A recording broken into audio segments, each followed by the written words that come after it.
Oi, sou eu de novo. O que estava ruim ficou ainda pior. Nos últimos dias veio à tona um dos maiores escândalos envolvendo aposentados e pensionistas do INSS.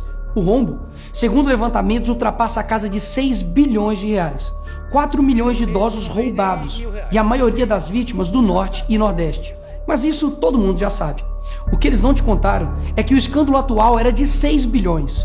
Hoje, com um novo relatório da CGU, mostrou que só em 2023, 35 mil reclamaram de fraude e o valor movimentado, 90 bilhões. 90 bilhões. Nós estamos diante do maior escândalo de corrupção da história do nosso país.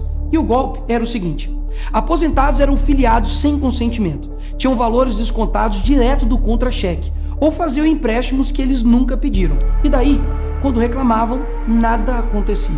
Estamos falando do desvio de valores bilionários de pessoas doentes e idosas.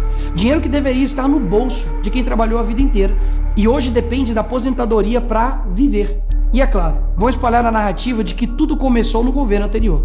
E já percebeu que no governo passado tudo era culpa só do presidente. E nesse governo nada é culpa do presidente? Mas olha só que interessante. As investigações mostraram que os descontos irregulares já vinham sendo praticados há anos.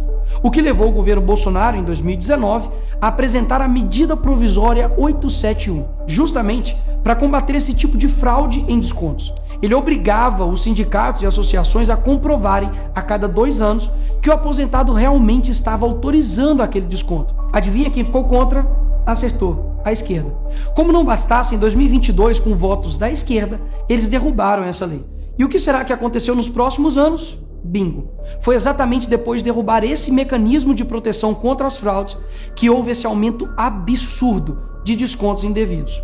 Ou no português claro, aumento absurdo de roubo contra idosos. Desenhando porque eu sei que tem gente que só entende assim. 2019, Bolsonaro faz lei para proteger esses idosos de fraudes. 2022, esquerda derruba essa lei no Congresso. 2023 e 2024, explosão de fraudes. E ainda tem gente surpresa com isso. Não foi o Alckmin que disse: o ladrão quer voltar à cena do crime. E de fato voltou. Desde o início do governo Lula, representantes dos ministérios da Previdência participaram de pelo menos 15 reuniões com entidades que hoje estão sendo investigadas. Inclusive, o próprio ministro Carlos Lupe e o ex-presidente do INSS, Alessandro Stefanuto, estiveram em 8 dessas reuniões. A entidade que mais participou dos encontros com os ministros foi a CONTAG, justamente a organização que mais roubou o dinheiro dos aposentados. E o escândalo é ainda mais grave. O relatório de auditoria da CGU revelou que, em muitos casos, as autorizações para descontos foram feitas em nome de pessoas que sequer tinham condições de manifestar a sua vontade. Foram encontradas situações absurdas. Pessoas com deficiência grave, impossibilitadas de assinar qualquer documento, indígenas que vivem em aldeias remotas e não sabem ler ou escrever, e até aposentados que nem moram no Brasil.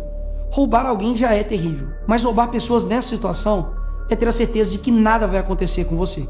Não é à toa que o relatório do próprio INSS mostra que o governo tinha ciência e sabia como barrar os descontos desde 2023. O Tribunal de Contas da União também sabia da denúncia desde 2023.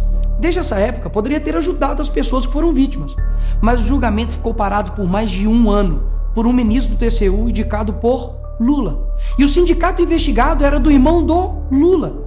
E o filho do Lewandowski, ministro do Lula, advoga para outra entidade acusada de fraude do INSS. É o país das coincidências. Ou seja, reuniram com entidades investigadas, foram avisados, confessaram que sabia e ignoraram. Fingiram que não viram. Agora, com a pressão do escândalo, o governo Lula trocou o ministro e só. Nenhuma consequência para ele. Engraçado, né? Se o pobre erra o CEP no cadastro, é fraude. Mas se o sistema desvia bilhões, é só trocar o responsável. O mesmo responsável que em 2011 também foi trocado pela Dilma por corrupção no seu ministério. Isso mesmo. Lula escolheu Carlos Lupe, um cara com histórico de corrupção para cuidar do dinheiro de idosos e doentes. E depois de 14 anos ele volta e cai de novo da mesma forma. Tudo isso está acontecendo e sabe qual é a solução do governo? O INSS usará o dinheiro do povo e devolverá o dinheiro aos aposentados e pensionistas. Traduzindo, as vítimas vão ressarcir o prejuízo das vítimas. E os criminosos, Nicolas, seguirão livres, sem punições. Que bela democracia. Eles roubam e quando a gente descobre, eles mandam a conta para o povo brasileiro pagar. Assim fica fácil roubar. É o crime perfeito. Tá, Nicolas, mas o que vocês estão fazendo contra isso? Eu e a oposição apresentamos um projeto de lei para proibir definitivamente esse tipo de desconto automático no INSS. E mais, preciso da sua ajuda para poder pedir para instalar a CPI dos roubos dos aposentados.